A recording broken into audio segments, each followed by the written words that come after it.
નમસ્કાર વિદ્યાર્થી મિત્રો, મારી યુટ્યુબ ચેનલ સંજય પટેલમાં આપ સૌનું હાર્દિક સ્વાગત છે. મિત્રો, આજના વિડીયોની અંદર આપણે ધોરણ 7 વિષય છે અંગ્રેજી, જેનું યુનિટ 4, જેનું નામ છે Q4 yes no yes no yes no, કે જે સત્ર 2 ની અંદર આવે છે, તેની એક્ટિવિટી 9, 10 અને 11 વિષય જોવાના છીએ. વિદ્યાર્થી મિત્રો, જો તમે મારી ચેનલમાં નવા હોય તો મારી ચેનલને જરૂરથી સબસ્ક્રાઇબ કરો. વિડીયો સારો લાગે તો લાઇક કરો, શેર કરો અને બેલ નોટિફિકેશન ઓન કરો, જેથી મારા આગળના નવા વિડીયો પણ આપણે મળતા રહે. તેમજ વિદ્યાર્થી મિત્રો, આ પાઠની પીડીએફ જોવા માટે પ્લે સ્ટોરમાંથી અમારી એપ્લિકેશન વિશ્વગુરુ STD 1-12 ગુજરાતી ડાઉનલોડ કરી તમારા મોબાઈલમાં ઇન્સ્ટોલ કરો. જે તમે શરૂ કરશો તો તમને આ પ્રકારે જોવા મળશે, જેમાં બધા ધોરણની અંદર ધોરણ બતાવશે, ધોરણ પસંદ કરશો એટલે વિષય બતાવશે, વિષય પસંદ કરશો એટલે પાઠનું નામ બતાવશે. જેમાં વિડીયો ઉપર ક્લિક કરશો તો વિડીયો જોવા મળશે અને PDF ઉપર ક્લિક કરશો તો તમને PDF જોવા મળશે. તો આશા રાખું છું અમારી એપ્લિકેશન આપ સૌને ગમશે. જરૂર ડાઉનલોડ કરજો, જે એકદમ ફ્રી છે. કોઈ પણ પ્રકારના ચાર્જ વગર તમે વિડીયો અને PDF જોઈ શકશો. તો ચાલો મિત્રો, હવે શરૂ કરીએ પાઠ 4, એક્ટિવિટી 9, 10 અને 11. Activity 9. Here are some questions for me, my sister and my cow. All the questions are mixed up. Separate them in the appropriate table. એટલે કે અહીં મારી બહેનો અને મારી ગાય માટે કેટલાક પ્રશ્નો છે. બધા પ્રશ્નો મિશ્રિત થઈ ગયા છે, તેમને યોગ્ય કોષ્ટકમાં અલગ અલગ ગોઠવો. તો ચાલો આપણે પેલા દરેક પ્રશ્ન છે તેનું ગુજરાતી જોઈ લઈએ, જેથી આપણને ખ્યાલ આવે કે કયો પ્રશ્ન કયા વિભાગમાં આપણે મૂકીશું.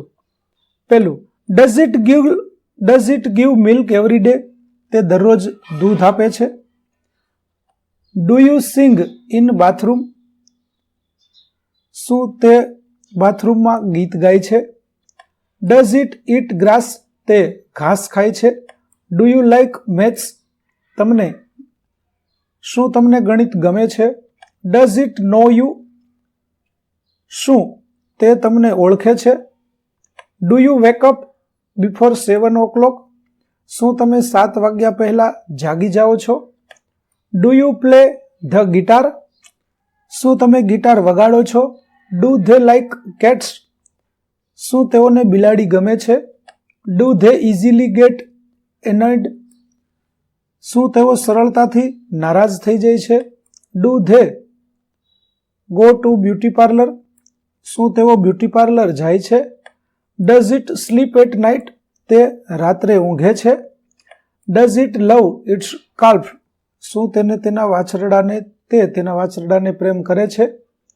તો ચાલો વિદ્યાર્થી મિત્રો, દરેક પ્રશ્નનું ભાષાંતર આપણે જોયું.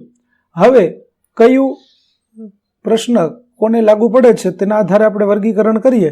તો આઈ એટલે કે મને જે લાગુ પડતા હતા તે પ્રશ્નો આવશે. Do you sing in bathroom? Do you like maths? Do you wake up before 7 o'clock? Do you play guitar? અને ડુ યુ લાઇક કેટ્સ? ત્યાર પછી માય સિસ્ટર એટલે કે મારી બહેનને જે પ્રશ્નો લાગુ પડે તે આવશે. Do they easily get annoyed? Do they go to beauty parlour? ત્યાર પછી માય કાઉ એટલે કે ગાયને લાગુ પડતા પ્રશ્નો છે. Does it give milk every day? Does it eat grass? Does it know you? Does it sleep at night? Does it love its calf? આ પ્રકારે આપણે તે પ્રશ્નો છે તેનું વર્ગીકરણ કરી દઈશું. ત્યાર પછી હવે એક્ટિવિટી 10, રીડ ધ પેરેગ્રાફ. ફકરાનું વાંચન કરો. તો ચાલો પહેલા આપણે ફકરાને સમજીએ કે we live a comfortable life because people work for one another. આપણે આરામદાયક જીવન જીવીએ છીએ કારણ કે લોકો એકબીજા માટે કામ કરે છે. The farmer grows grain and vegetables for all. ખેડૂત બધા માટે અનાજ અને શાકભાજી ઉગાડે છે. The barber cuts the hair. વાળંદ વાળ કાપે છે. The tailor stitches our clothes. દરજી આપણા કપડાં સીવે છે. The postman brings letter from our friends and relative. ટપાલી અમારા મિત્રો અને સંબંધીઓના પત્રો લાવે છે. The cobbler mends the shoes. મોચી ચંપલ બનાવે છે. We can never forgot our teacher. આપણે આપણા શિક્ષકોને ક્યારેય ભૂલવા જોઈએ નહીં. They teach the students various subject. તેઓ વિદ્યાર્થીઓને જુદા જુદા વિષયો શીખવે છે. They also tell them stories and jokes. તેઓ વિદ્યાર્થીઓને વાર્તા અને જોક્સ પણ કહે છે. The doctor takes care of us when we are ill. આપણે જ્યારે બીમાર પડીએ છીએ ત્યારે ડોક્ટર આપણી સંભાળ રાખે છે. We can slip in our home safely because the soldiers protect our borders. આપણે આપણા ઘરમાં સલામત રીતે સૂઈ શકીએ છીએ કારણ કે સૈનિકો આપણી સરહદોનું રક્ષણ કરે છે. In this way our life becomes easy. આ રીતે આપણું જીવન સરળ બને છે. હવે ask 5 questions to your friends and get the answers. હવે તમારે 5 પ્રશ્નો તમારા મિત્રને પૂછવાના છે અને તેના જવાબો મેળવવાના છે. જેમ કે પ્રશ્ન 1, does the barber cut our hair? તો શું વાળંદ આપણા વાળ કાપે છે? તો યસ હી ડઝ. હા, તે કાપે છે.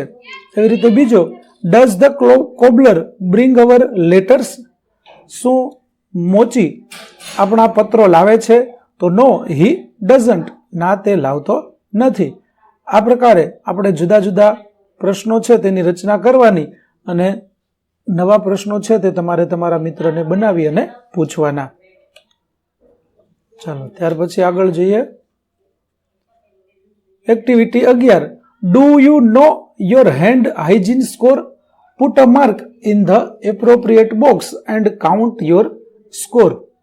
શું તમે તમારા હાથના હેલ્થ વિશે જાણો છો અથવા તો હાથને કેવી રીતે સ્વચ્છ કરવા તેના વિશે જાણો છો?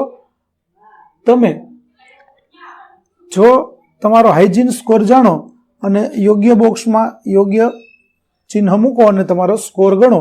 5 points for always, 2 point for sometimes and 0 point for never.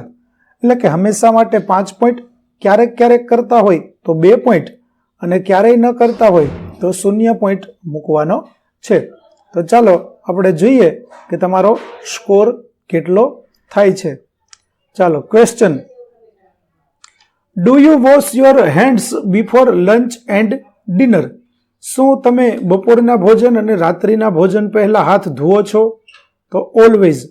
હું ધોઉં છું માટે ઓલવેઝમાં ખરું કર્યું. બીજું, do you wash your face, hands and legs after play? શું તમે રમ્યા પછી તમારો ચહેરો, હાથ અને પગ ધોવો છો? તો હા, ઓલવેઝ, કાયમ ધોઈએ છીએ. ત્રીજું, do you wash your hands after touching a pet? તમે તમારા પાલતુ પ્રાણીને સ્પર્શ કર્યા પછી હાથ ધુઓ છો? તો હા, માટે ઓલવેઝમાં. ચોથું, do you wash your hands after using the toilet? શૌચાલયનો ઉપયોગ કર્યા પછી તમે હાથ ધોવો છો? તો હા, ઓલવેઝ, માટે ઓલવેઝમાં ખરું કરીશું. પાંચમું, do you wash your hands after polishing your shoes? તમે તમારા જૂતાને પોલિશ કર્યા પછી તમારા હાથ ધોવો છો?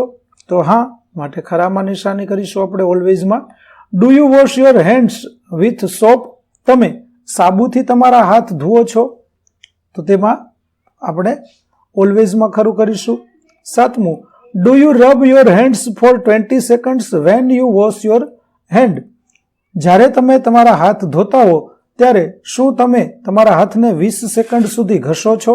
તો ઓલવેઝ, માટે ઓલવેઝમાં ખરું કરીશું. આઠમું, do you dry your hands with a clean towel? શું તમે તમારા હાથને સ્વચ્છ ટુવાલ વડે સૂકવો છો? તો ઓલવેઝ, માટે ખરામાં ઓલવેઝમાં ખરું કરીશું. નવમું, do you wash your hands before opening fridge? શું તમે ફ્રીજ ખોલતા પહેલા તમારા હાથ ધોવો છો? તો સમટાઈમ્સ, તો તેમાં સમટાઈમ્સમાં આપણે ખરું કરીશું. ત્યાર પછી 9મું, do you wash your hands after blowing your nose?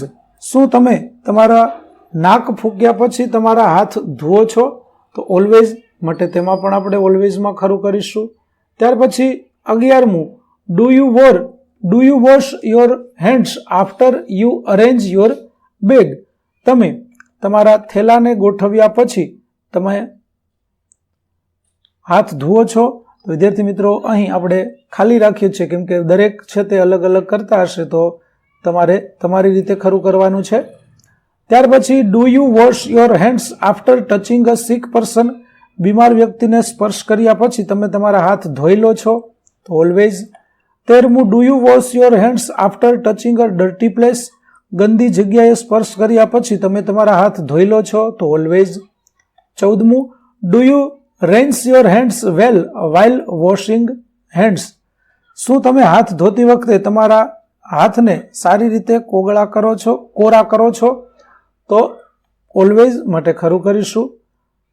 15મું, do you wash your hands after cutting nails? તમે નખ કાપ્યા પછી તમારા હાથને ધુઓ છો?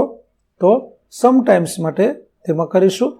માટે તો અહીં ટોટલ છે તે 66 પોઈન્ટ્સ થાય છે. તો વિદ્યાર્થી મિત્રો, આ રીતે આપણી એક્ટિવિટી 9, 10 અને 11ની સમજૂતી છે તે પૂરી થાય છે. આગળની એક્ટિવિટીનો વિડીયો મેળવવા માટે મારી ચેનલને જરૂરથી સબસ્ક્રાઇબ કરો. તેમજ PDF જોવા માટે પ્લે સ્ટોરમાંથી અમારી એપ્લિકેશન વિશ્વગુરુ STD 1 થી 12 ગુજરાતી ડાઉનલોડ કરો, જેમાં આપને ધોરણ 7 તમામ વિષયના સ્વાધ્યાય સોલ્યુશન, સ્વાધ્યાય પોથી સોલ્યુશનના વિડીયો અને PDF મળી રહેશે, જે એકદમ ફ્રી છે. કોઈ પણ પ્રકારના ચાર્જ વગર તમે વિડીયો અને PDF જોઈ શકશો. તો આશા રાખું છું અમારી એપ્લિકેશન આપ સૌને ગમશે. જરૂર ડાઉનલોડ કરજો. ફરી મળીશું નવા વિડીયો સાથે. ત્યાં સુધી આવજો.